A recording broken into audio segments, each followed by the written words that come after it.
पाकिस्तान की गर्दन पर चीन के कर्ज का फंदा कसा हुआ है। चीन भी जानता है कि दुनिया भले ही उसकी वैक्सीन पर एतबार ना करे, लेकिन पाकिस्तान उसके आगे जुबान नहीं खोल सकता है।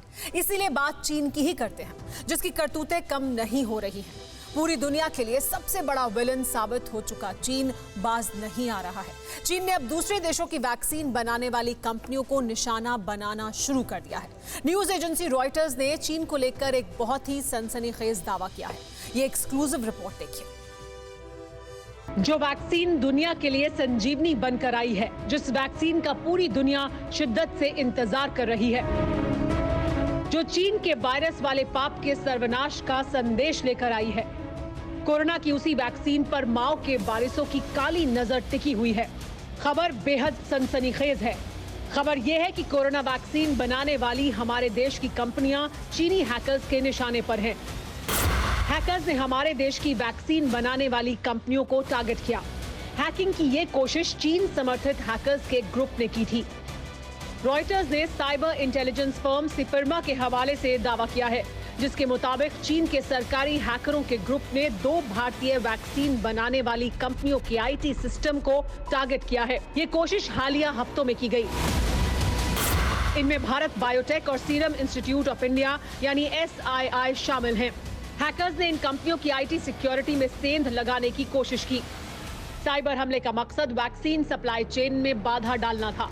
गोल्डमैन सैक्स से जुड़ी कंपनी साइपामा के मुताबिक चीनी हैकिंग ग्रुप APT10 ने भारत बायोटेक और सीरम इंस्टीट्यूट के आईटी इंफ्रास्ट्रक्चर में खामियों का फायदा उठाकर सेंध लगाई थी। APT10 हैकिंग ग्रुप को स्टोन पांडा के नाम से भी जाना जाता है। ये वही हैकिंग ग्रुप है जिस पर अमेरिका में भी साइबर अटैक के इल्जाम लगे हैं। 2018 में अमेरिकी एजेंसी FBI ने चीन के 2 नागरिकों को गिरफ्तार किया था। इन पर 1 दशक के दौरान अमेरिका की कई संस्थानों पर साइबर हमले करने का आरोप था। बड़ा सवाल लेकिन यह है कि चीन के निशाने पर वैक्सीन बनाने वाली कंपनियां क्यों हैं? कोरोना वायरस चीन से फैला, लेकिन चीन अपने पाप को छिपाता रहा। इससे चीन की साख पर बट्टा लगा। इसीलिए चीन अपनी इमेज बेहतर करने के लिए भी वैक्सीन डिप्लोमेसी का सहारा ले रहा है। दुनिया के गरीब देशों को जबरदस्ती वैक्सीन भेज रहा है। चीन दुनिया में सबसे ज्यादा वैक्सीन बनाने वाला देश है। चीन की 40% दवा कंपनियों पर सरकार का कब्जा है। कोरोना वैक्सीन बनाने वाली सभी कंपनियां बीजिंग की हुकूमत के अंडर हैं। कोरोना वैक्सीन के कारोबार में चीन की सेना की भी हिस्सेदारी है। इसीलिए चीन कई देशों को वैक्सीन बेचने से पहले कर्ज भी दे रहा है।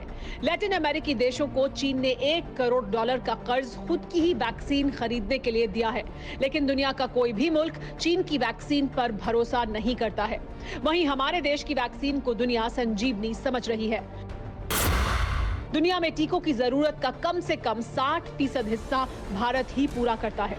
जाहिर है कि कूटनीतिक रिश्ते मजबूत करने में ये पहलू अहम है। ऐसा हो भी क्यों नहीं, गरीब देशों की नजर में हमारी वैक्सीन बनाने वाली कंपनियों का दर्जा किसी पीर फकीर देवी देवता से कम नहीं, जिन्हें ये बेहद किफायती दाम में कई रोगों के टीके देती रही हैं। इसीलिए माओ के वारिस बौखलाए हुए हैं। हालांकि इस खबर को लेकर TV9 भारतवर्ष ने जब मुंबई साइबर क्राइम पुलिस और वैक्सीन बनाने वाले दोनों इंस्टीट्यूट से बात की, तो सभी ने किसी भी तरह के साइबर हमले से इनकार किया। परवाह देश की, सोमवार से शुक्रवार रात 10 बजे TV9 भारतवर्ष पर।